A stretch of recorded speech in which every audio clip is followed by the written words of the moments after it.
Hola, muy buenas tardes a todos. Bienvenidos a un video más de Sociales Entelequia, el canal secundario de resúmenes Entelequia. La idea general de este video sería ver los tres clásicos de la sociología, Durkheim, Marx y Weber, para todos los que tengan que rendir el final de sociología, introducción al pensamiento social, o introducción a la sociología, o cualquier materia que te introduzca a los clásicos de la sociología en tu carrera. Así que sin más, vamos a comenzar. El video va a constar de dos partes. La primera obviamente es positiva. Voy a tratar de exponer los autores de la forma más clara, breve, amena y precisa que me sea posible.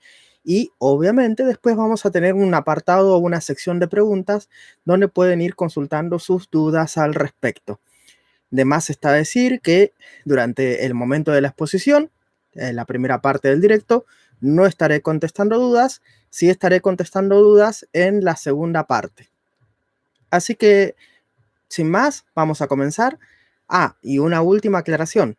Les voy a estar dejando también, luego al final de la transmisión, un link ahí en el chat en directo y después va a estar abajo en descripción mi resumen de los tres clásicos de la sociología para que puedan estudiar, repasar de ahí.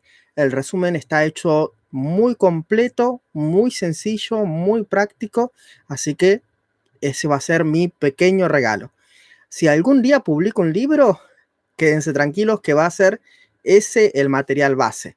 Va a ser ese bosquejo que voy a estar dejando después al final.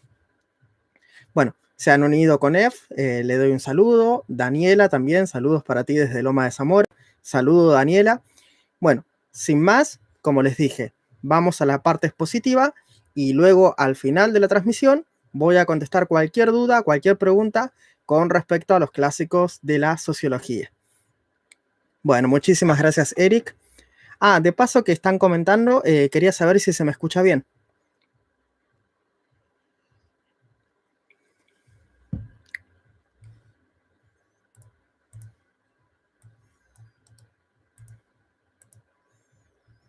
¿Sí se escucha? Bueno, perfecto. Entonces daremos directamente paso a la parte expositiva. Bueno, están viendo justamente Weber, así que bueno, al final vas a tener un repaso también de Weber, no te preocupes. Denme un momento.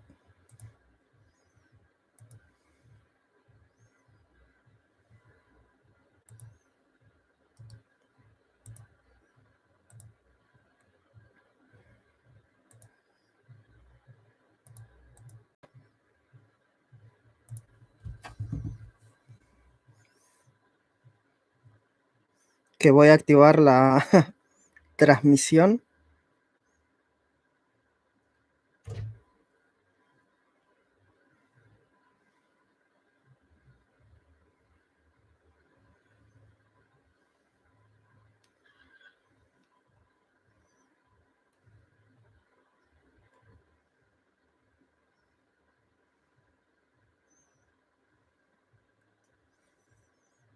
Pregunta, ¿pero va a ser un pedacito de cada tema?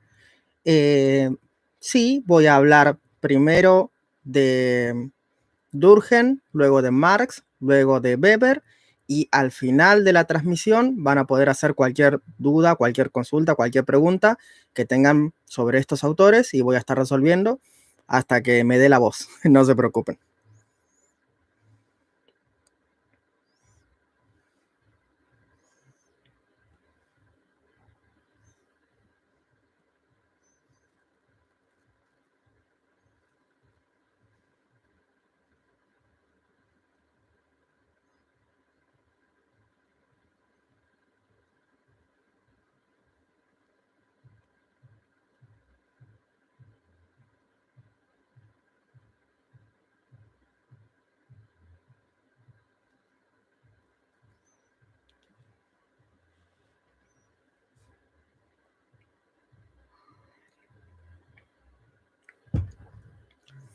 Así que sin más, vamos a comenzar con la parte expositiva. Como ya les he comentado, vamos a exponer a los tres clásicos de la sociología.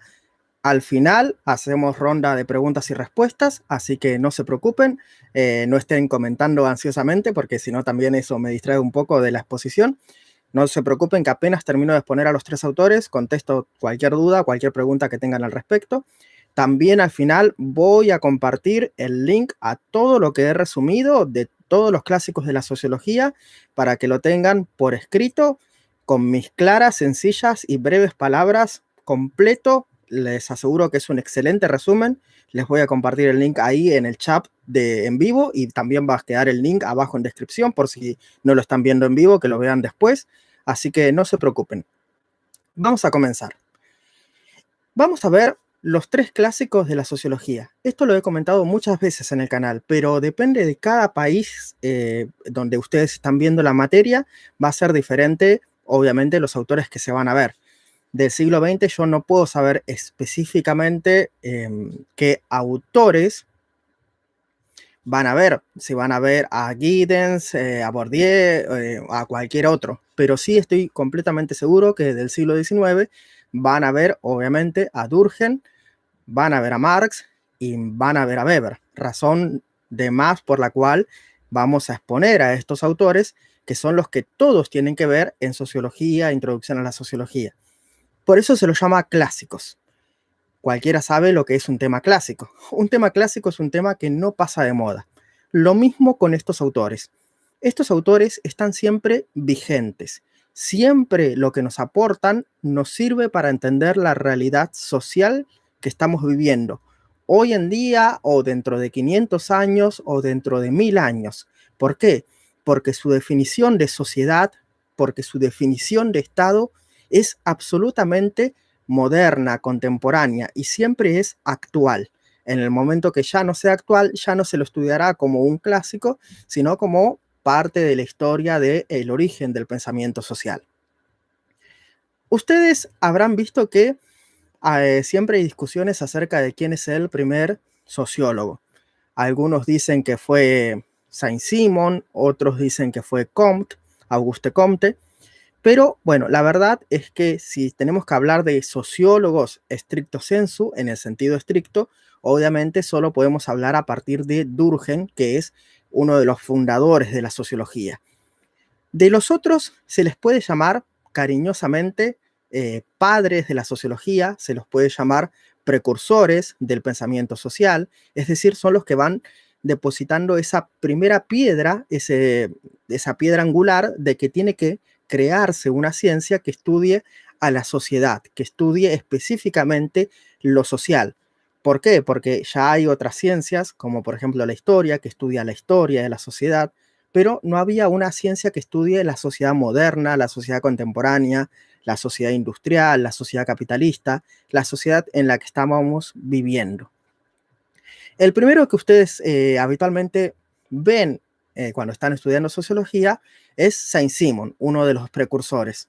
Saint-Simon fue una de las personas que más se preocupó por la estabilidad social de su época. Había vivido la Revolución Francesa y por lo tanto le preocupaba mucho el caos que se había generado a partir de ella.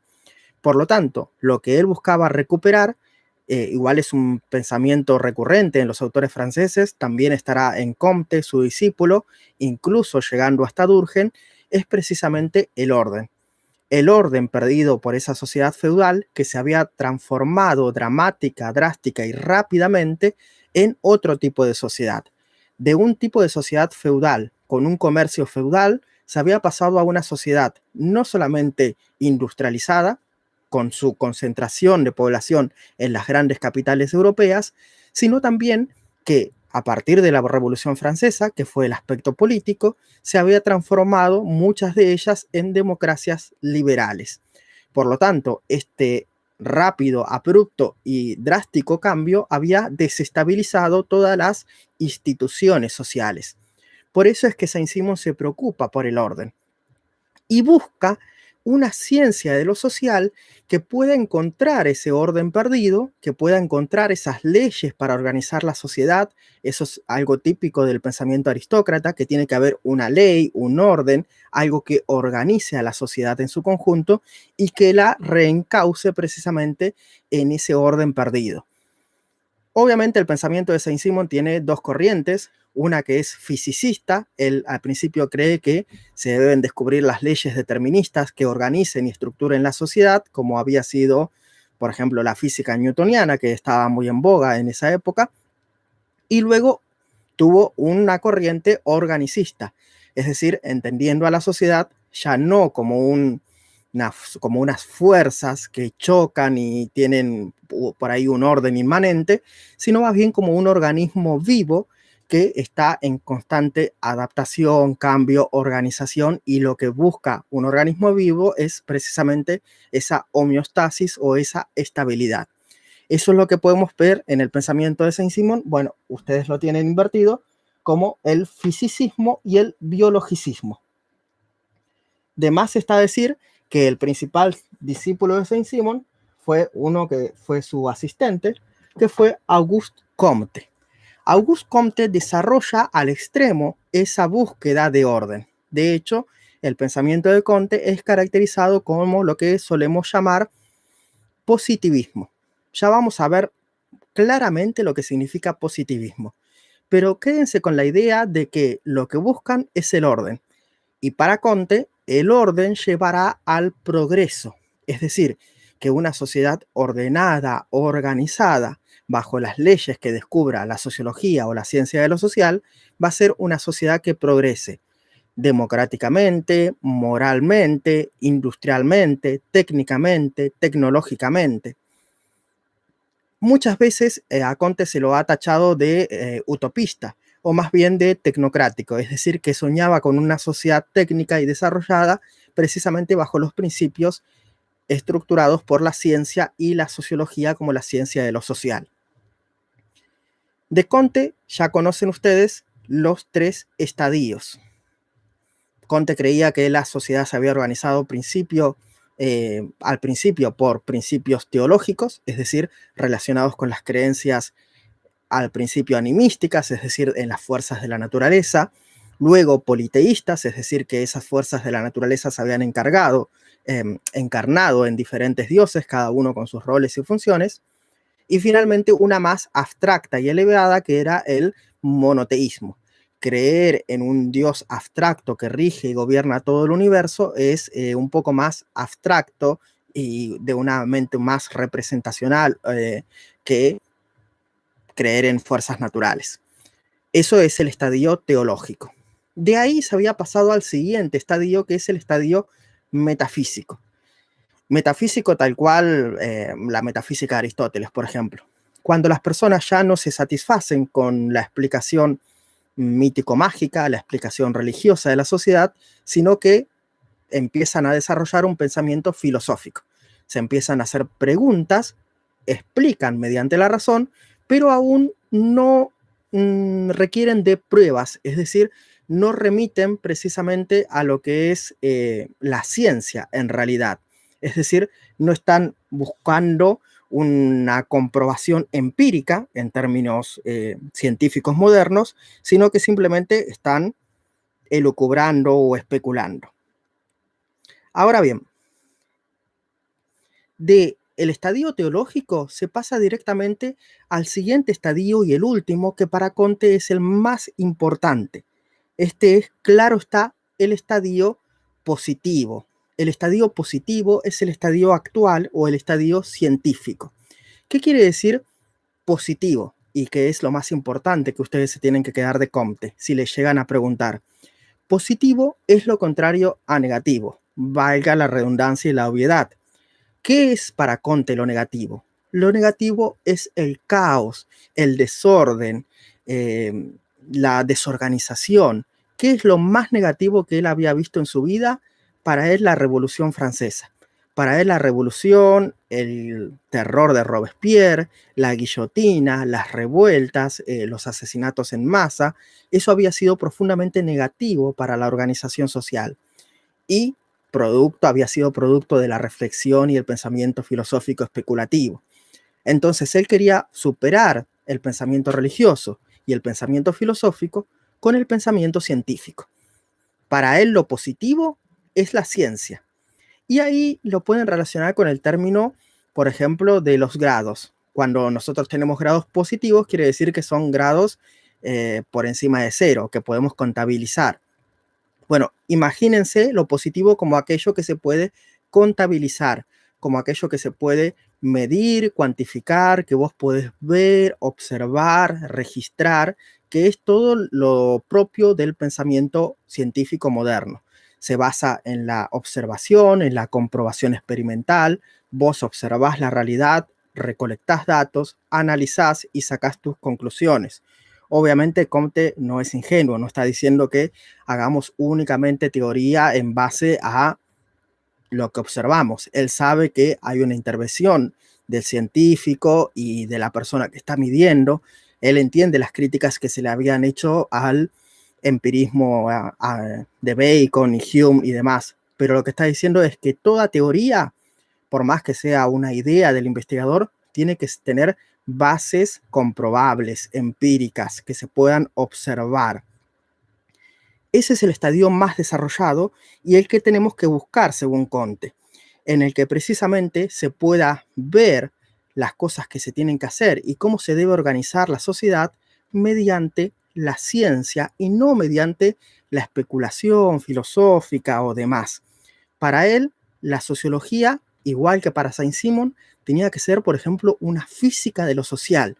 Tenía que descubrir las leyes, así como Newton había descubierto la ley de gravedad, o no sé, o Galileo, el movimiento rectilíneo uniforme. Bueno, así la sociología tenía que ir descubriendo cómo organizar mejor la sociedad para alcanzar una sociedad ordenada, próspera, técnicamente desarrollada.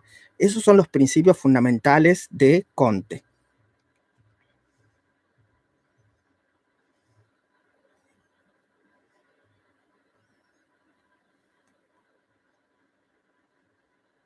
Ahora sí, pasemos precisamente a los tres clásicos.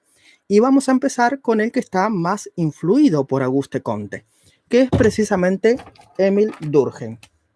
Durkheim pertenece a esta corriente de pensamiento francés, si bien ya es bastante posterior, finales del 19, comienzos del 20, pero igualmente su preocupación es la misma que la de Comte, que la de Saint-Simon. ¿Cómo lograr el orden social? ¿Cómo lograr una sociedad unificada, cohesionada, estructurada, organizada? Esto lo van a ver mucho en las ideas que desarrolla Durkheim, que son, por ejemplo, la de solidaridad, es decir, qué es lo que mantiene cohesionado o unido al entramado social, o cómo, por ejemplo, el Estado, el trabajo y la educación deben tender a esa unión y cohesión social y deben tratar de evitar la anomia, es decir, que cada uno se rija por sus propias reglas. Pero vamos a ir viendo paso a paso. Pero lo primero que podríamos decir del pensamiento de Durkheim en estos términos es que él considera que la sociología es el estudio de la moral. Es decir, el estudio de la moral colectiva, no el estudio de la moral de cada uno o de los valores morales y personales de cada uno. No, es el estudio de la moral social. Cómo nos mantenemos unidos bajo un mismo espíritu, bajo unos mismos valores, bajo una misma organización. Lo vamos a ir viendo poco a poco. El primer estudio importante de Durkheim y que siempre suelen citar todos: las reglas del método sociológico. En las reglas del método sociológico, obviamente, heredero de la tradición francesa, Durkheim había estudiado filosofía, está parafraseando el título de René Descartes, las reglas del método. Bueno, en las reglas del método sociológico va a tratar de hacer lo mismo que Descartes hizo con la matemática, convirtiéndola en una ciencia estrictamente moderna. Bueno, lo va a tratar de aplicar a la sociología. Va a tratar de ver qué estudia la sociología y bajo qué método. Esto lo habrán visto mucho en sociología, pero también en cualquier otra materia de ciencias sociales. Cuando surgen las ciencias sociales, lo que se trata es de definir claramente cuál es su objeto de estudio y cuál es su método. ¿Por qué? Porque una ciencia que no tiene demarcado, definido sus criterios, que establece cuál es su objeto, no puede separarlo de otros objetos. Hay otras ciencias que estudian al ser humano. Está la historia, que es la más antigua de todas ellas. Está obviamente la filosofía, la madre de todas las ciencias. Y en ese momento de desarrollo también se estaban gestando la etnografía, la antropología y demás. Entonces lo que Durkheim va a tratar de definir claramente es que estudia la sociología y que no se pise, por así decirse, con otras ciencias. En las reglas del método establece que la sociología estudia los hechos sociales. Saben perfectamente la cita, no los hechos psicológicos, no los hechos individuales. Es decir, motivaciones personales, filosofías y valores no estudia la sociología. Lo psicológico tampoco lo estudia la sociología. Y todo lo demás, o sea, los aspectos, por ejemplo, climáticos, los aspectos materiales, los aspectos que tienen que ver con los recursos naturales, no lo estudia. Eso también, por ejemplo, lo puede estudiar la historia, la geografía y demás. Lo social solo se explica por lo social, uno de los principios fundamentales de las reglas del método sociológico. Los hechos sociales solo pueden ser explicados mediante los hechos sociales y el análisis social de estos hechos sociales. Ahora, ¿cómo se tienen que investigar? El punto más importante de las reglas del método, tratándolos como si fueran cosas. Remitimos de vuelta a Comte. Ciencia positiva, de lo real, de lo material, de lo que puede registrarse, observarse, medirse, cuantificarse. Y se me dirá, o ya se preguntarán ustedes, bueno, ¿en qué sentido cosas? Porque yo no veo por ahí al Estado, al sistema monetario, al lenguaje. Bueno, en el sentido de que son construcciones conceptuales, en ese sentido, que tienen su lógica propia e interna, es decir, que solo pueden ser explicados mediante hechos sociales. Pero si vamos a hablar de la parte más material del hecho social, sí hay un registro del hecho social materialmente, que son precisamente las leyes. Las leyes, las constituciones, las legislaciones, las ordenanzas, los códigos civiles, penales, comerciales, toda la reglamentación que el ser humano deja por escrito es una materialización de hechos sociales, de cómo comerciábamos, de cómo trabajábamos, las leyes laborales, de cómo vendíamos, de cómo nos casábamos, las leyes de matrimonio, las leyes de adopción. La mayoría de los valores de una época están claramente plasmados en sus leyes. Entonces, esos son los hechos sociales más materiales. Hay otros que son más conceptuales o abstractos, pero incluso los más conceptuales o abstractos son cosas, es decir, son entidades conceptuales con su propia lógica interna. Vamos a la definición de hecho social, ya conocida por la mayoría de ustedes. Formas de actuar, sentir y pensar, externas al individuo y que se le han impuesto coercitivamente.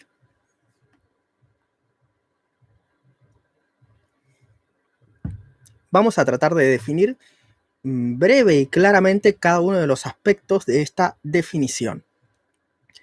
Formas de actuar, sentir y pensar sociales, obviamente, por eso es hecho social. No es formas de actuar, sentir y pensar individuales o psicológicas o personales. Por ejemplo, si yo ahora tengo animadversión a los paraguas porque tengo un trauma con los paraguas, bueno, eso no es un hecho social. Si toda una sociedad temiera los paraguas, bueno, eso sería otra cosa. Hechos sociales, formas de actuar, sentir y pensar sociales. Uno, que son externas, es decir, que no las ha creado un individuo particular o un grupo de individuos y que no las pueden modificar, aunque quisieras.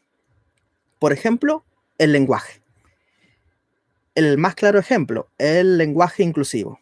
Hay gente que se opone al lenguaje inclusivo y gente que está a favor del lenguaje inclusivo.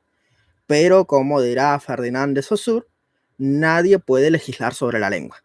Nadie te puede prohibir hablar en lenguaje inclusivo y nadie te puede obligar a hablar en lenguaje inclusivo. Si la sociedad quiere, se va a usar el lenguaje inclusivo. Y si la sociedad no quiere y no lo acepta, ya veremos los mecanismos por los cuales el hecho social se impone, la presión social y demás, no se los va a permitir. Pero ninguno de nosotros personalmente, por más que te guste, por más que lo ames, por más que lo detestes, por más que lo aborrezcas, no vas a poder prohibir a la gente que use el lenguaje inclusivo y no vas a poder obligar a la gente a que use el lenguaje inclusivo, porque es un hecho social, la lengua. Externas al individuo, ni las crean los individuos ni las modifican los individuos, por lo menos no a corto plazo. O sea, no es que mañana quiero, hoy mismo saco una ley y se lo impongo a la sociedad entera. De hecho, las leyes son la materialización de un hecho social ya instituido en la sociedad. No es que puedes por la ley obligar a alguien a hacer algo que no estaba o no sería aceptado socialmente. Segunda característica, que se le han impuesto coercitivamente. Los hechos sociales se imponen. Los hechos sociales se imponen al individuo. Y esto es parte fundamental de la sociología de Durkheim, sin la cual no entendemos el pensamiento estructural de Durkheim, que va a ser la base para el desarrollo del posterior estructural funcionalismo. Cuando vos nacés como un individuo. Y mediante la socialización, es decir, el proceso por el cual pasás a formar parte de un tipo de sociedad y sus valores, mediante la familia y mediante la escuela, vos te insertás socialmente a una sociedad que te preexiste y que se te impone. Vos, cuando nacés, no inventaste el Estado, no inventaste la educación, no inventaste las formas de relacionarte y de amar. Al contrario, ya estaban inventadas, son preexistentes y se te van a imponer. Vas a tener que acatar las leyes del Estado, vas a tener que transitar una educación obligatoria y vas a tener que amar como la sociedad te dice que hay que amar. Ejemplos de hechos sociales, para no seguir hablando tan en abstracto. El ejemplo más claro, el Estado, las leyes y todo lo que se deriva de ello. Leyes laborales, el sistema monetario, etc. Estos son un tipo, los hechos sociales materiales. Después están las instituciones. Por ejemplo, la facultad es un hecho social, la educación es un hecho social, el amor burgués es un hecho social, el casamiento es un hecho social, tomar café en Estados Unidos o tomar té en Inglaterra y tomar mate en Argentina son hechos sociales. Es decir, son formas de actuar, sentir y pensar que ya están instituidas en la sociedad, ya están aplicadas y tú tienes que amoldarte a ellas. Tú no creas a la sociedad y los valores, es la sociedad y sus valores los que te crean a ti. Esa es la base del pensamiento social, que hay una sociedad que nos preexiste y que se nos impone. Nosotros no inventamos la sociedad cuando decidimos algo. Cuando decidimos algo, estamos tomando la decisión que nuestra sociedad y nuestros valores y nuestra crianza nos ha impuesto como lo preferible, como lo razonable.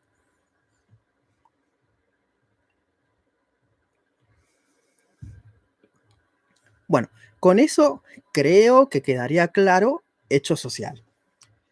Vamos a el aspecto de la doble existencia de la conciencia. Durkheim establece que la conciencia de una sociedad existe de dos formas. Una, de forma social. Obviamente, por ejemplo, el Estado es una encarnación de la conciencia social. Y otra, por ejemplo, es en el individuo. El individuo porta los valores de una sociedad, como lo hemos aclarado.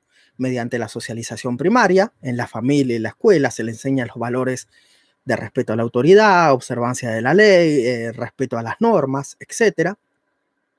Y, por ejemplo, los ámbitos de socialización secundaria, como por ejemplo el trabajo, clubes deportivos e incluso grupos de pares o amigos, cualquier organización social donde vos te vayas a incluir, donde vayan a trabajar en común y tengas que respetar unas determinadas reglas y normas sociales y determinados valores de ese tipo de organización.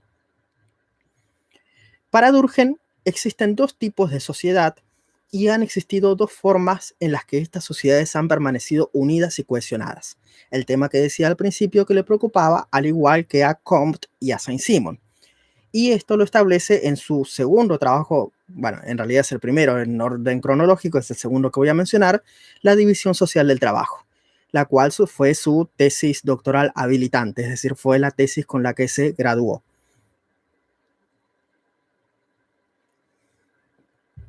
En la división social del trabajo, Durkheim establece que existen dos tipos de sociedades. Las sociedades primitivas, que estaban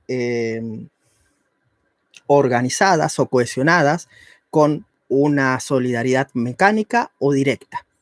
Y las sociedades modernas, es decir, las nuestras, que estamos cohesionados o organizados por una solidaridad indirecta. Vamos a ver qué significa esto. Las sociedades primitivas. ¿Por qué le llama solidaridad mecánica o directa? Mecánica quiere decir como un movimiento de engranajes en el que uno mueve al otro. Si uno se mueve, inmediatamente mueve al otro. Es decir, que tiene un impacto directo sobre el accionar de la otra persona. Durkheim pensará que son grupos sociales homogéneos, por ejemplo, familias o clanes, como vivían en la prehistoria arcaica, y que no había división del trabajo social, que es la tesis fundamental de su tesis. Es decir, que todo hacían todos. O era muy nula, rudimentaria. Puede que los hombres casaran y las mujeres criaran a los niños de la familia, pero de todos modos no había una especialización tan avanzada que cualquiera de ellos no pudiera suplir o reemplazar el trabajo que está haciendo el otro, simplemente porque no hay tanto desarrollo técnico productivo. Entonces, en ese tipo de clan, de ese tipo de grupo social tan cerrado, tan estrecho, tan compacto, hacer daño al otro era perjudicarte a vos mismo. Y obviamente beneficiar al otro era beneficiarte a vos mismo. ¿Por qué? Porque el que cazaba lo hacía para todos, el que cuidaba a los niños los cuidaba para todos. Y si vos, por ejemplo, robabas de lo recolectado de lo cazado, iba a faltar el día de mañana, porque todos tenían un fondo común de esos alimentos. Entonces, por eso se llama directa o mecánica. Para entenderlo de la forma más coloquial posible. Por ejemplo, en una familia. Si vos estás conviviendo con alguien, hacer daño a tu pareja te perjudica a vos, hacer daño a tus hijos te perjudica a vos, hacer daño a un pariente cercano también te perjudica a vos directamente. En este tipo de sociedad, decía Durkheim, la conciencia social es muy fuerte. Viste que hemos hablado de conciencia social y de conciencia individual, y cómo la conciencia social está presente en la conciencia de cada uno de los individuos. Bueno, acá lo que plantea Durkheim es que la conciencia social era fuertísima. Como todos eran un grupo, una familia, un clan, todos tenían los mismos valores. No había posibilidad de disentir o pensar lo contrario, de hacer daño al grupo. De hecho, hacer daño a uno de los miembros se consideraba hacer daño al grupo en su totalidad. Por eso es que tenían un derecho tan represivo. Se decía que si vos, por ejemplo, robabas, por ejemplo, te podían cortar la mano, te podían matar o te podían expulsar del clan o del grupo, que era la pena capital, ser expulsados. Ahora bien, este tipo de derecho represivo, este tipo de conciencia social tan fuerte y que se imponía sobre el individuo, no permitía el desarrollo de cada uno de ellos. Con el pasar de los siglos, el desarrollo tecnológico, el desarrollo productivo, hizo que se produzca algo que se llama la especialización productiva, es decir, la división racional, la división social del trabajo. Por ejemplo, si se juntan muchas familias y empiezan a vivir en comunidad, en un pueblo, en una ciudad, algunas se dedicarán a la ganadería, otras a la agricultura, otros serán custodios, vigilantes o guerreros, otros serán administradores, otros serán sacerdocio, etc. A partir de la especialización productiva, empieza a surgir otro tipo de sociedad que nos suena más, que es la sociedad moderna. ¿Por qué? Porque al haber crecido exponencialmente en población y haberse especializado tanto esa población, donde cada uno cumple un rol y una función bien diferente, ya no se puede decir que exista una solidaridad mecánica o directa. Por ejemplo, vos no te considerás directamente emparentado con el vecino de al lado, que tiene otra familia, que tiene otra profesión, que se dedica a otra cosa. Vos no te considerás directamente emparentado con un dirigente político o con el carnicero o con el panadero. Cualquier persona que te cruzas en la calle y es un extraño, parece que no tiene relación directa con vos. Entonces podría parecer que perjudicarla a él no te perjudica a vos, lo cual es obviamente una falacia, porque el tipo de solidaridad que tenemos en la sociedad moderna es la solidaridad indirecta u orgánica, en la cual nos permanecemos unidos en la misma sociedad, porque si bien cada uno de nosotros cumple roles y funciones diferentes, específicas y diferenciadas, todas son necesarias para el bien funcionamiento del organismo social. ¿Qué quiere decir? Que si el médico no hiciera su trabajo, nos perjudicaría a todos. Si el panadero no hiciera su trabajo, nos perjudicaría a todos. Si el político no hiciera bien su trabajo, nos perjudicaría a todos. Porque es tal la especialización productiva que vos no podés prescindir de lo que hace el otro. Porque al hacer vos un trabajo específico, necesariamente necesitas de lo que el otro produce. Porque el otro produce algo completamente diferente y distinto a lo que producís vos. Si vos, por ejemplo, atendés un mercado, tenés que depender sí o sí de los proveedores y de los compradores.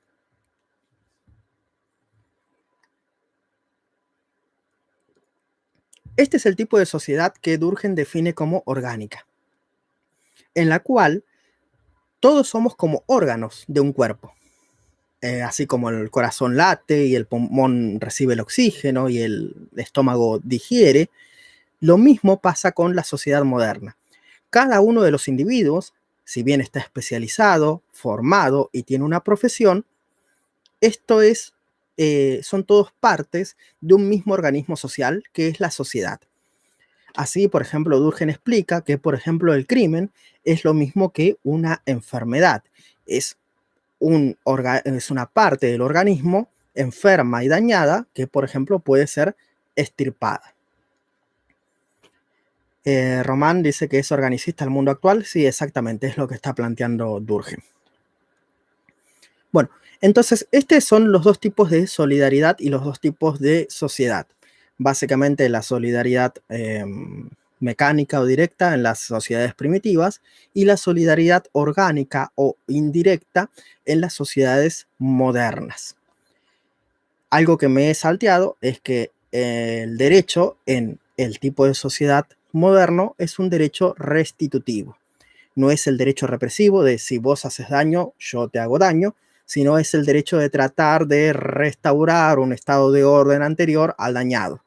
Por ejemplo, puedes pagar una multa, puedes indemnizar, siempre se puede tratar de acomodar el daño hecho y no precisamente pagar con cuerpo y sangre lo que te has equivocado. Bueno, esto es el aspecto más importante de la sociología de Durkheim. Es algo que no debo pasar por alto, que me estaba dejando de lado. Como había planteado al principio, esa preocupación por la norma, por el orden, por la cohesión social, es lo que representan los tipos de solidaridad, que es lo que nos mantiene unidos, que es el tejido o el entramado social. Ese tejido o ese entramado social se puede romper, se puede rajar en momentos de grandes crisis social, por ejemplo, una guerra, una crisis social económica, por ejemplo, el crack de Wall Street, la Segunda Guerra Mundial, el 2001 en Argentina. Durante todas estas grandes crisis puede surgir algo que se llama anomia. Anomia es exactamente lo contrario a la solidaridad. Así como la solidaridad hace que prime un único valor, que es el valor, por ejemplo, en la sociedad moderna, el valor estatal, el respeto a la ley, a la norma y a la autoridad que nos han enseñado en la escuela y en la familia, en la anomia Lo que hay es no estrictamente ausencia de norma, como diría el nombre en latín, anomos, sino una proliferación de muchas normas. Es decir, que cada uno se rige por los valores que a uno le considera, a alguno le parece. Mis valores personales, familiares, o de mi religión, o de lo que fuese. No hay una única moral que se... Recuerden, la sociología es el estudio de la moral. Ya no hay una única moral comunitaria y estatal que nos unifica a todos, sino que cada uno hace lo que quiere. Y eso puede terminar rasgando el tejido social. Hay algo que se llama en teoría del Estado moderno, que es Estado fallido. Y llega un momento en el que el Estado no se puede mantener y se deshace. Le ha pasado a muchísimas ex repúblicas socialistas soviéticas, puede que sea el caso de Venezuela, tal vez dentro de poco, depende de cómo termine la crisis social en Venezuela, etc.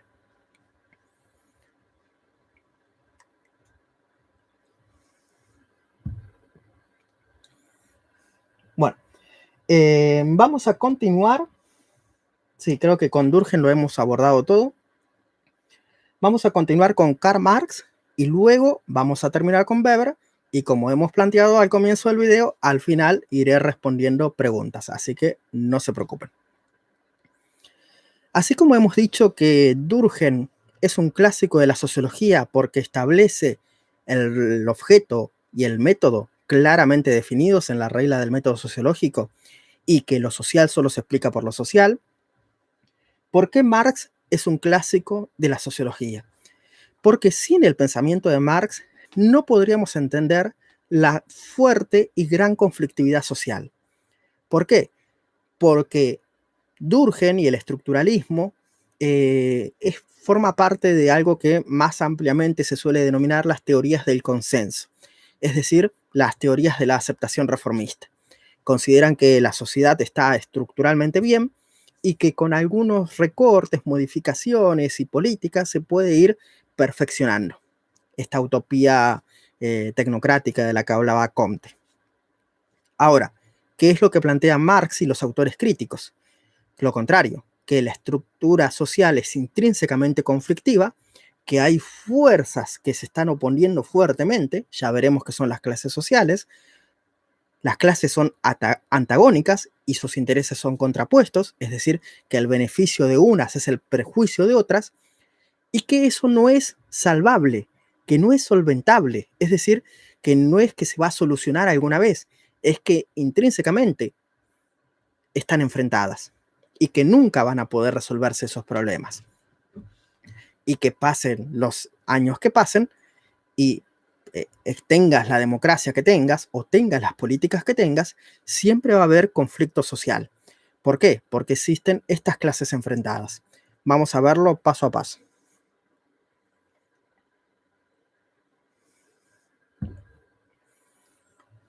Creo que fue Engels, el mejor compañero, amigo y colega de Marx, el que trabajó a lo largo de toda su vida, el que dijo en su funeral que Marx había descubierto la ley más elemental de la historia de la humanidad, la ley que se había pasado por alto, que todos los filósofos, ninguno había notado y ninguno se había percatado de esa ley tan básica, tan universal y a la vez tan concreta. Que el ser humano necesita un plato sobre su mesa y un techo sobre su cabeza. Vamos, que un trabajador necesita comer y necesita un lugar donde vivir. Esto es lo que se suele llamar materialismo.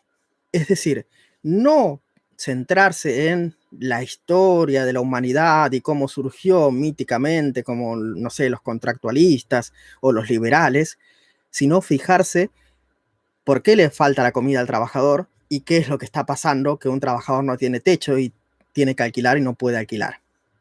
¿Por qué un trabajador no tiene casa? ¿Por qué un trabajador no tiene capital? ¿Por qué tiene que trabajar todos los días para vivir y si no trabaja, no come y muere al otro día? Eso es lo que se va a preguntar Marx. Va a partir del hecho material y concreto. Las penurias o las falencias del sistema capitalista industrial y por qué hay gente que no tiene para comer, para vivir. Y hay gente que tiene para vivir sin trabajar, que es la cara opuesta de la moneda. Así como uno tiene que trabajar para vivir, otro no necesita trabajar en ningún momento de su vida para vivir él y sus generaciones y los hijos de sus hijos por 3 meses. Bueno, la cita más fundamental de esto que acabo de plantear es, y la más importante para las ciencias sociales, no es la conciencia del hombre lo que define su ser, vamos, que no son sus valores, sus ideales, su filosofía, bla, bla, bla, bla, bla, pongan relleno aquí lo que usted quiera, sino que es el ser social lo que define su conciencia. ¿Qué es el ser social? Vamos de vuelta con Durkheim, estructuralismo. Es la sociedad la que define al ser humano, no es el ser humano el que define a la sociedad. ¿Qué es el ser social? El ser social es cómo nos organizamos nosotros para trabajar y para vivir. Hemos dicho que un trabajador es una persona que tiene que trabajar para vivir. Y para trabajar hay que organizarnos. Entonces, ¿cómo nos organizamos para trabajar? O mejor dicho, ¿cómo nos organizamos para producir? Es lo que dará lugar al modo de producción. Si entienden esto, quédense tranquilos que van a probar el final de sociología y van a probar todas las veces que tengan que dar Marx. Así que presten mucha atención. 3 pasos. Tenemos que trabajar para vivir. Segundo, tenemos que organizarnos para trabajar. Tercero, cómo nos organizamos da como origen el modo de producción de una sociedad. Es decir, cómo una sociedad se organiza para producir los bienes necesarios para su subsistencia, para solventar sus condiciones materiales de existencia, es lo que dará origen al modo de producción. Y el modo de producción, que ya saben que el actual es el capitalismo, pero ha habido otros modos de producción, feudal, esclavista, ya lo veremos paso a paso. El modo de producción, es decir, cómo nos organizamos para producir, se puede dividir en 2 partes. Una, la base, las condiciones materiales de producción. Por ejemplo, en el sistema industrial capitalista, que hay gente que tiene capital y gente que no. Y que la gente que tiene capital contrata a la gente que no tiene capital. Eso determina la segunda parte, la que va por encima de las condiciones materiales de producción, que son las relaciones sociales de producción. Si yo que tengo capital te contrato a vos que no tenés capital, vos vas a tener que trabajar para mí. Me vas a tener que obedecer a mí y no vas a cobrar las ganancias vos de lo que trabajás. Las ganancias son mías, yo te voy a pagar un salario. Vamos de vuelta, no quiero que quede lugar a dudas de lo que acabo de plantear. Tenemos que trabajar para vivir, para solventar nuestras necesidades y nuestras condiciones materiales de existencia. ¿Cómo nos organizamos para trabajar? Es lo que da origen al modo de producción. Y el modo de producción, en este caso, el modo de producción capitalista, está dividido en 2 partes. La base es las condiciones materiales de producción, poseer o no poseer capital, y eso da origen a las relaciones sociales de producción, que unos se deban a otros. Si entienden eso, Marx está entendido. Bueno, obviamente, eso es ya simplificado. Sobre la base de la sociedad, la base es económica para Marx, la base de una sociedad es el modo de producción, cómo se organiza para producir. Sobre la base de lo social, sobre la base de la sociedad, hay algo que se llama superestructura. A la base la podemos llamar estructura, el modo de producción es la estructura social, y lo que está sobre la base es la superestructura. ¿Qué quiere decir? La superestructura es aquello que mantiene el edificio a lo largo del tiempo, es decir, lo que mantiene el modo de producción, que el modo de producción siga existiendo la siguiente generación y la siguiente generación y la siguiente generación. ¿Y qué hace falta para que un modo de producción capitalista pueda seguir existiendo? La superestructura social o cultural. Hace falta un Estado capitalista que defienda las leyes de la propiedad privada. Hace falta valores capitalistas que te enseñen a trabajar y a ser sumiso y a ser un padre que provea a su esposa y a sus hijos. Hace falta una religión que te prometa el cielo si vos no robás, no matás, etc.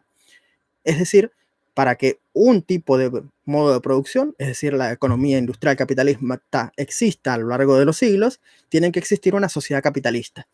Estado, leyes, valores, educación, religión, cultura, medios de comunicación que se correspondan con ese modo de producción capitalista.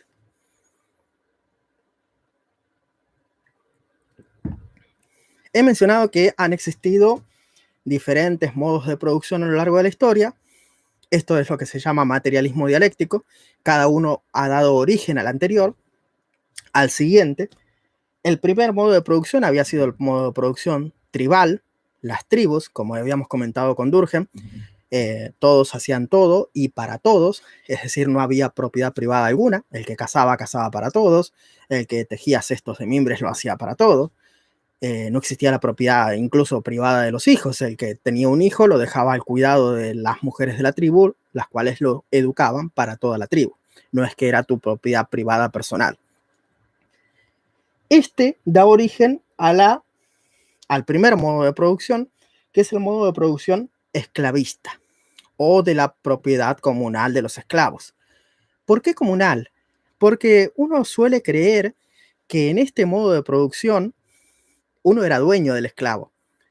No, la sociedad era dueño de los esclavos. En el modo de producción esclavista, una sociedad hacía la guerra a otra, sometía a ese pueblo a la esclavitud, eras vendido como esclavo y tenías que trabajar, sí, para quien te compraba.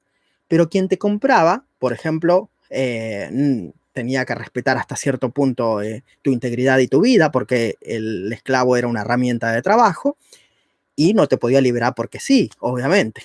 ¿Por qué? Porque eso es algo que era un derecho de la sociedad. La sociedad, supónganse griega, se había ganado el derecho de someter a un pueblo a la esclavitud y sus dueños privados no podían liberarlos porque sí o castigarlos porque sí. Había leyes, había normas. Obviamente, sí va a quedar grabado y se puede rever, así que quédate tranquila, no pasa nada. En este tipo de producción, quien producía era el esclavo. Obviamente, los plebeyos se rebelaron contra los patricios y los cristianos se rebelaron contra el sometimiento del Imperio Romano y se dio vuelta la tortilla y, oh, qué casualidad, ahora el esclavo era el papa de Roma que mandaba por sobre todos los otros reyes de Europa. Bueno, básicamente ya saben, el feudalismo, los que antes eran perseguidos y esclavizados, que eran los cristianos, pasaron a ser, por así decirse, la posta, pasaron a ser los capos. Se dio vuelta la tortilla porque, como hemos aclarado con Marx, clases antagónicas de intereses contrapuestos. El propio enfrentamiento de clase y el desarrollo de las fuerzas productivas hace que se vayan reemplazando un modo de producción por otro. El siguiente modo fue el feudal o el de propiedad comunal de la tierra. Lo mismo que con esclavos, nada más que con la tierra. El señor feudal era dueño de las tierras y de los siervos que la cultivaban para él. Dueño, por así decirse. El Estado o la cristiandad o la comunidad o un reino era dueño de esas tierras. El señor feudal no era dueño de sus tierras, en el sentido de propiedad privada que tenemos hoy en día. Él no podía venderlas si quería. No podía decir, bueno, no quiero ser más el conde de Normandía, te lo vendo. No, los títulos nobiliarios no estaban en venta. Esa propiedad le pertenecía a la comunidad. ¿O quién trabajaba en estos? Los siervos, y quienes no trabajaban, los señores. En Marx siempre está presente esto, dos clases antagónicas.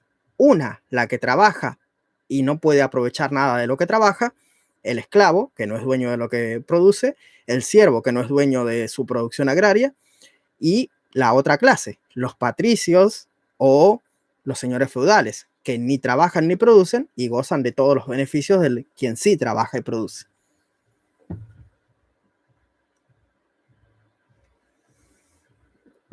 Durante el sistema feudal se fue gestando una nueva clase, que son la burguesía. Burgués quiere decir de los burgos o de la ciudad. La burguesía era esa pequeña minoría comerciante, adinerada, prestamista a veces también, que fueron acumulando capital. Obviamente el saqueo de América también ayudó. Y que los reyes les pedían prestado dinero. Ya conocen la historia de que después no se lo devolvían. Obviamente, que existiera un poder feudal centralizado, hereditario y que no se pudiera comprar, no beneficiaban nada a la burguesía, que ni tenía casta noble, ni podía comprar su posición, ni su seguridad y estabilidad social. Eso fue lo que dio origen a la Revolución Burguesa. Revoluciones burguesas me refiero a la Revolución Francesa, la Revolución Estadounidense, la Revolución de Mayo, también fue una revolución burguesa. Todas las revoluciones del siglo XVIII y XIX, para fundar los estados-nación modernos, democráticos y liberales, y darle el poder a los burgueses, es decir, a los ricos, a los terratenientes, a los propietarios, y quitárselo a los reyes, a los cuales a veces decapitaron, a veces exiliaron, a veces dejaron así como un monigote, como una monarquía parlamentaria, etc. Esa revolución burguesa, por el propio desarrollo de las fuerzas productivas, ya el sistema feudal estaba siendo reemplazado por el sistema de gremios, talleres, fábricas incipientes, etc. El propio concentración de la mano de obra en las ciudades, ya mano de obra que era antes siervo, ahora tuvo que ser mano de obra facturera o industrial, hizo que se gestara el último modo de producción, que es el modo industrial capitalista. Mónica me pregunta si esto queda grabado. Sí, queda grabado. Apenas termino el directo, se va a subir a este mismo canal, así que lo pueden ver de principio a fin, no se preocupen. Ahora voy a terminar con la exposición de Marx y luego de Weber, y pueden hacerme las preguntas que quieran. Y también voy a estar pasando, como prometí, mi propio resumen por escrito. Le voy a dejar un link para que tengan todo lo que he planteado, breve, preciso y con mis palabras. Así lo pueden repasar de ahí.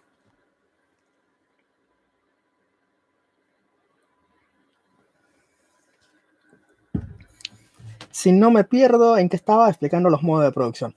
Ah, sí. Llegamos al modo de producción capitalista, el modo de producción estrella de Marx, o de la propiedad privada de los medios de producción. Este es el kit de la cuestión.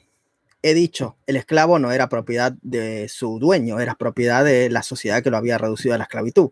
La tierra del señor feudal no le pertenecía a él, le pertenecía a su reino, a su comunidad, al cristianismo en definitiva.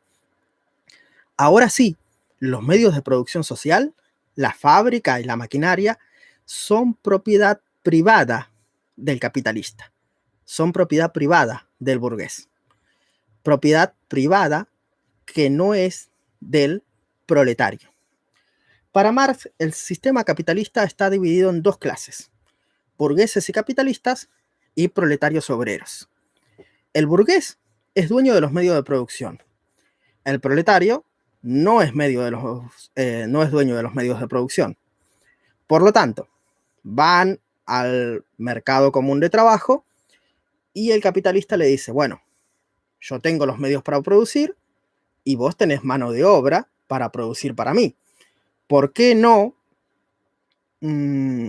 trabajás para mí a cambio de un salario y así vos podés vivir y yo tengo mi producción? Esto es un mito. ¿Por qué? Porque Adam Smith y los demás creían que el contrato era realmente el contrato de trabajo era un contrato libre entre dos pares e iguales que se necesitaban mutuamente, hacían un contrato que a los dos les convenía hasta cierto punto y ya está. Pero ¿qué dije al empezar la exposición? Que Marx descubrió la ley más elemental de la historia, que todo trabajador necesita un plato sobre su mesa y un techo sobre su cabeza. El trabajador no es libre de elegir. Se muere si no acepta el contrato de trabajo. Si no acepta el trabajo, no tiene para vivir, no tiene para comer, para pagar la renta, la luz, el gas, le cortan todos los servicios y finalmente termina en la calle o muerto de inanición. Más en ese momento que no existía ninguna forma de seguridad social. Ahora bien, bajo la opresión del capital, el trabajador tiene que aceptar este contrato que no le beneficia en lo absoluto, porque es el trabajador el que produce, es el trabajador el que transforma, es el trabajador el que crea el valor. Esta es la teoría del valor trabajo. Cuando la materia prima ingresa a una fábrica, es barata, es extremadamente barata, porque se compra a granel y porque no hay ningún tipo de producción sobre ella. Supónganse, ¿cuánto puede costar una tonelada de algodón? Tal vez $500. ¿Cuánto cuesta una tonelada de jeans? $5.000, $50.000, $100.000. Es abismal la diferencia que hay entre el producto que ingresa, la materia prima, y el producto terminado, de 100 a 1. ¿Quién ha hecho que eso valga más? ¿Fue la maquinaria del industrial? ¿Fue el terreno de la fábrica del industrial? ¿Fue el dinero del industrial? No, fue el trabajo del trabajador, el que agarró la materia prima y la convirtió en un producto terminado. Vos podés tener todas las fábricas que quieras, todas las maquinarias que quieras, que nunca van a producir valor de ningún tipo. Al contrario, se va a ir amortizando, se va a ir desgastando con el paso del tiempo. Ya no va a valer nada porque va a quedar obsoleto o se va a haber gastado con el pasar de los años, habrá oxidado. Deja un galpón industrial lleno de máquinas y materia prima. ¿Qué produce? No produce nada. No produce absolutamente nada. Quien produce en el sistema capitalista es el trabajador. Quien agrega valor al trabajo es el trabajador.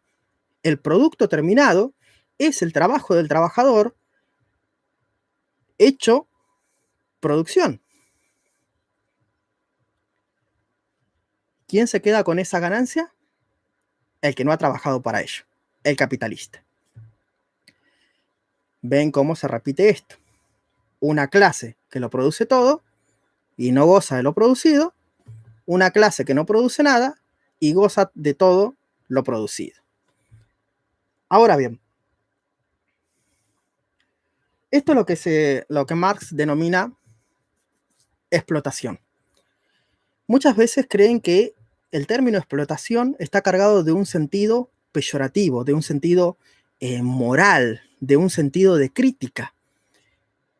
Piénsenlo como un recurso natural. Cuando viene una minera y se lleva el oro, el agua, ¿qué está haciendo? Explotando el suelo. Cuando un capitalista se adueña de lo que ha producido el trabajador, lo está explotando. En el mejor sentido materialista y estricto del término. Está sacando todo lo que puede sacar de él. Así que bueno, esa es la teoría del valor trabajo. Lo que nos da lugar a la teoría de la enajenación o alienación. Enajenación quiere decir ser ajeno a uno mismo. El trabajador está enajenado de su trabajo. Lo que él ha producido con sus propias manos ya no le pertenece porque por el contrato del trabajo él ha vendido su tiempo de trabajo al trabajador, al capitalista que se ha quedado con esa ganancia.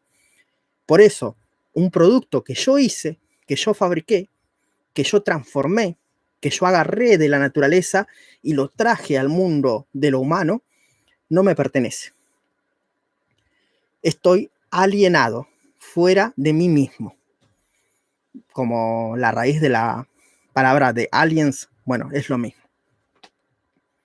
Por eso es que el trabajador no se siente a gusto en el trabajo. Comenta Nacho López, fue el capital ahorrado por el capitalista. Bueno, eso es mentira, dice Marx. El capitalista es capitalista porque uno, o ha heredado, o dos, ha robado. Es decir, que se ha adueñado de lo que ha producido el trabajador y lo ha reinvertido en máquinas. Es lo mismo que pensar que Europa es rica porque ha trabajado más o se ha esforzado más. Europa es rica es porque ha saqueado América, África y Asia. Eso se explica en la acumulación originaria, donde se pregunta de dónde sale el capital. Capítulo 8 del Capital. Me he perdido. Ah, sí. Por eso es que el trabajador no se siente consigo mismo en el trabajo. El trabajador se siente a gusto en cualquier otro lugar que no sea el trabajo. El trabajador se siente a gusto con la familia, con los amigos, en un bar, en un parque, siempre que no esté en el trabajo. Para Marx, el trabajo debería ser la actividad humana por excelencia. Es cómo nosotros transformamos la naturaleza para suplir nuestras necesidades. Nosotros no somos animales que necesitamos comer o dormir o reproducirnos. Necesitamos sentirnos realizados como personas. Y la forma de sentirnos realizados como seres humanos es aplicar nuestros conocimientos técnicos y nuestra profesión, desarrollarnos como trabajadores.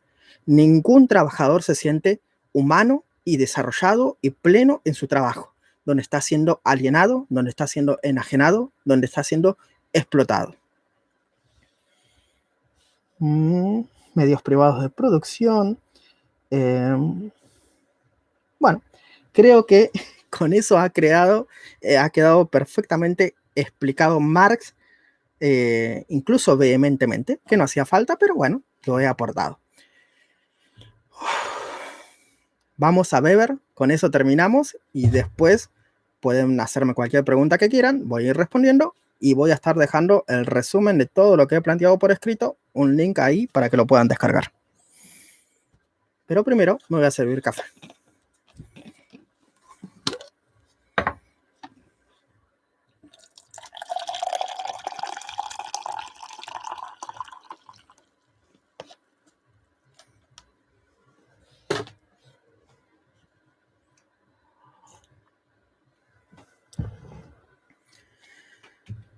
Max Weber.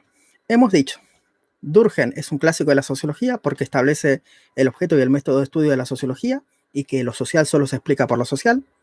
Marx es un clásico insalvable porque establece este enfrentamiento dicotómico entre clases antagónicas de intereses contrapuestos, lo que explica la conflictividad social, lo que explica que 200 años después de la Revolución Francesa e Industrial no existen sociedades perfectas y no existen sociedades donde no exista la explotación, donde no existan las clases, donde no exista la conflictividad de clases.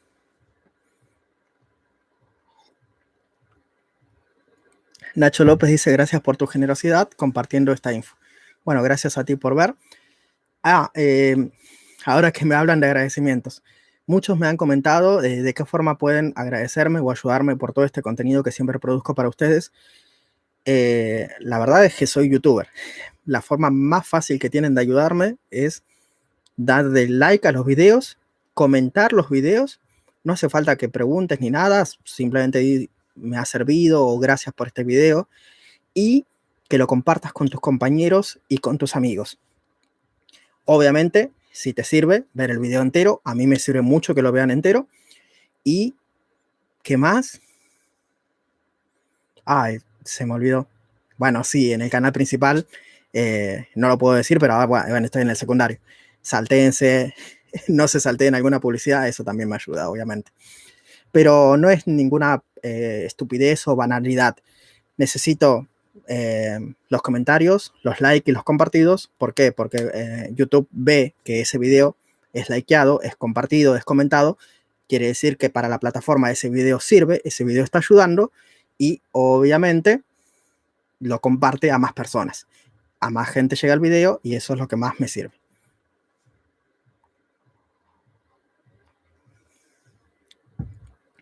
Vamos con Max Weber. Weber es el más diferente de Durkheim y Marx, porque como hemos visto, Durkheim y Marx podrían ser de los que denominamos estructuralistas. Durkheim es la base para luego el pensamiento funcional estructuralista norteamericano y Marx es la base para el pensamiento estructuralista francés, como por ejemplo para Althusser, definiendo estructuralismo muy a grosso modo. Son las estructuras sociales las que crean al individuo, no el individuo las que crea las estructuras sociales. Weber, ¿por qué se aparta de eso? Porque Weber tiene un pensamiento subjetivista. ¿Vieron cuando planteé que Durkheim se había inspirado en Comte, en cómo había explicado el hecho social, como objetivo, fáctico, observable, medible, cuantificable? Bueno, todo eso es exactamente lo contrario a lo que plantearía Weber. Weber está del lado de, bueno, filosóficamente se llama postulados neocantianos y demás. No vamos a adentrarnos mucho en epistemología. Lo único que importa es que para Weber es importante el sujeto. Tanto el sujeto investigador, que define cuál es el método que va a investigar, porque son algo de su interés, cuál es el método que va a utilizar, y el sujeto que va a investigar también es importante. ¿Por qué? Porque así como Durkheim había estudiado los hechos sociales, ya instituidos, que ya son una institución, que están ya establecidos en la sociedad y que son los que se imponen al individuo, Weber se va a preguntar por lo contrario, por la subjetividad, es decir, ¿qué es lo que lleva a un sujeto a actuar de determinada forma? ¿Cuáles son sus intenciones? Y esas intenciones se ven en la acción social. Así como para Durkheim el objeto de estudio de la sociología era el hecho social, para Weber lo será la acción social. La acción social es la acción socialmente orientada, es decir, aquella acción que llevas a cabo teniendo en cuenta que existen los otros, que existen la sociedad, que existen los valores, que te están viendo, que existen normas, que existen valores, que existen leyes.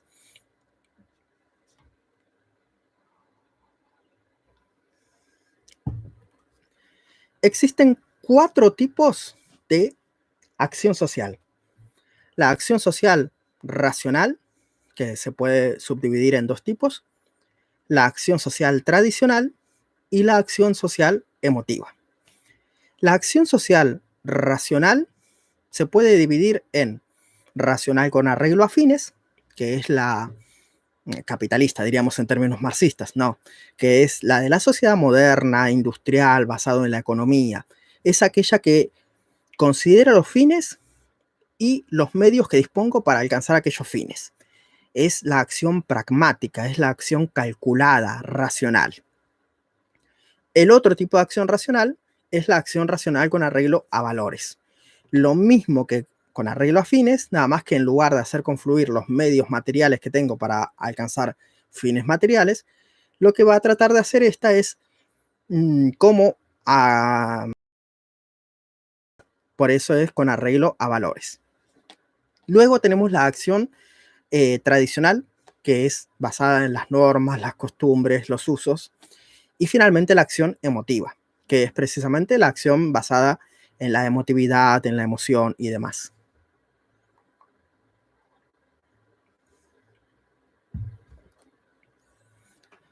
Estos 3 tipos de acción social, bueno, Vanessa hice muy clara tus explicaciones, muchas gracias. Muchas gracias a ti, Vanessa, y gracias por ver este contenido. Estos 3 tipos de acción social, nación, o son los tipos ideales. Para Weber, los tipos ideales, ya saben, son construcción del investigador con el cual pretende explicar, mejor dicho, comprender la realidad social con una característica destacada de esta. Para definir dominación deberíamos definir poder y dominación en Weber. Para Weber, poder es precisamente la capacidad de imponer tu voluntad por sobre los otros independientemente de su resistencia. Por ejemplo, el poder de imponerse, por ejemplo, mediante la coerción. Pero también existe algo distinto que es la dominación, que es esa probabilidad de encontrar acatamiento. Vamos, que te obedezcan por un motivo personal. Vieron que hemos mencionado que el motivo subjetivo por el cual las personas realizan su actividad es la base fundamental de la sociología de Weber. Hemos visto los 3 tipos de acción y ahora vamos a ver los 3 tipos de dominación.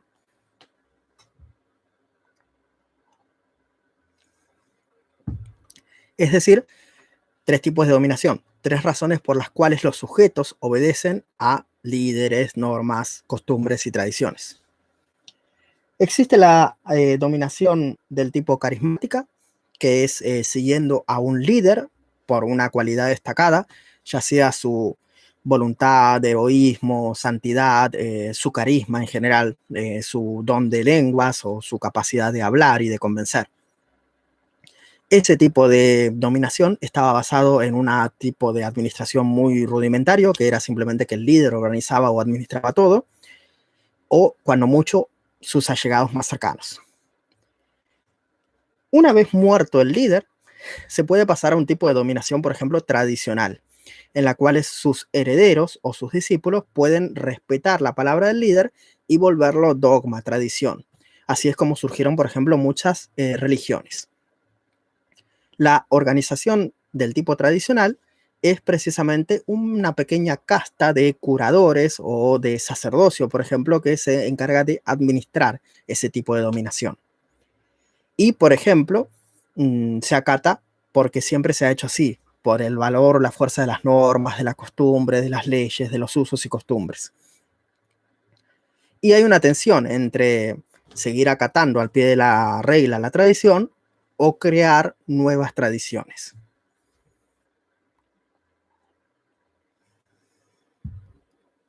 Finalmente, más o menos estoy describiendo en términos históricos cronológicos.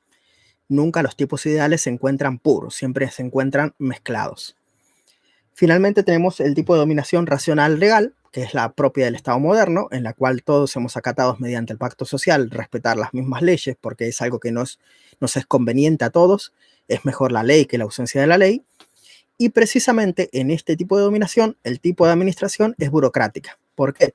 Porque trata de tratar a todos por igual, sin distinción de personas, de clase social o de su origen. No hay más nobles, plebeyos y demás, sino que todos somos iguales ante la ley y ante el aparato burocrático estatal, que originalmente había surgido en las iglesias y en los gremios para poder recolectar datos y poder servir a sus feligreses, y luego el Estado lo aplicó para administrar grandes masas poblacionales.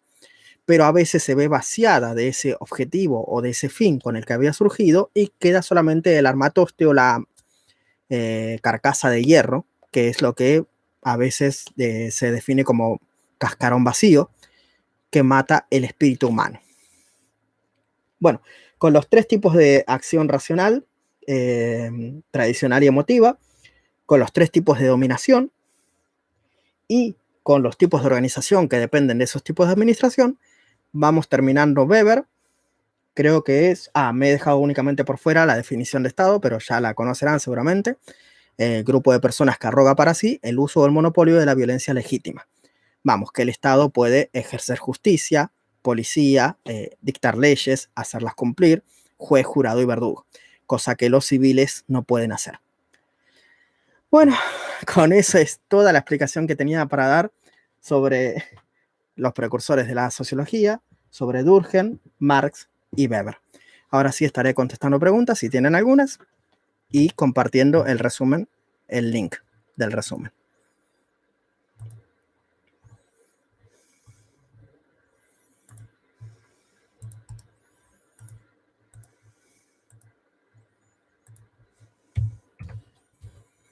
Lo he subido a Script. No se asusten si no lo ven, tienen que loguearse simplemente, se pueden loguear con su cuenta de Script o creo que con Facebook también, como cualquier página. Ahí está todo lo que he planteado, lo que he descrito durante esta hora y media. Está resumido ahí con mis propias palabras, muy claro, muy preciso, muy bien desarrollado, estructurado. Seguro les va a servir muchísimo para render finales, parciales y ya les queda para toda la vida.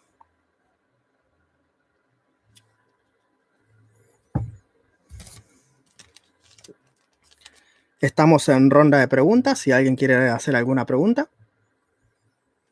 El video va a quedar subido, lo pueden ver después. Si lo ven completo y lo dejan reproduciendo al completo, eso es lo que más me ayudaría, les juro. Si lo quieren ver para repasar o si no lo quieren repasar, bueno, déjenlo que se reproduzca hasta que termine. Eso también me ayuda.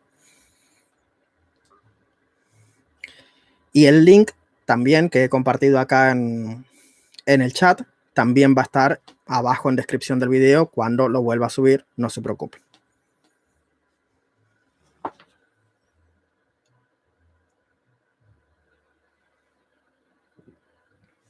Bueno, Nacho López me dice gracias. Bueno, muchas gracias a ti por haber visto el video. Gracias de verdad a las 9, 10 personas que se han visto el video completo. La verdad es que es increíble que como divulgador de las ciencias sociales haya podido estar una hora explicando estos temas que no son muy divertidos o emocionantes o entretenidos para un domingo por la tarde, pero aún así me han acompañado y estoy agradecido por ello. Bueno, si no hay preguntas, voy finalizando la transmisión.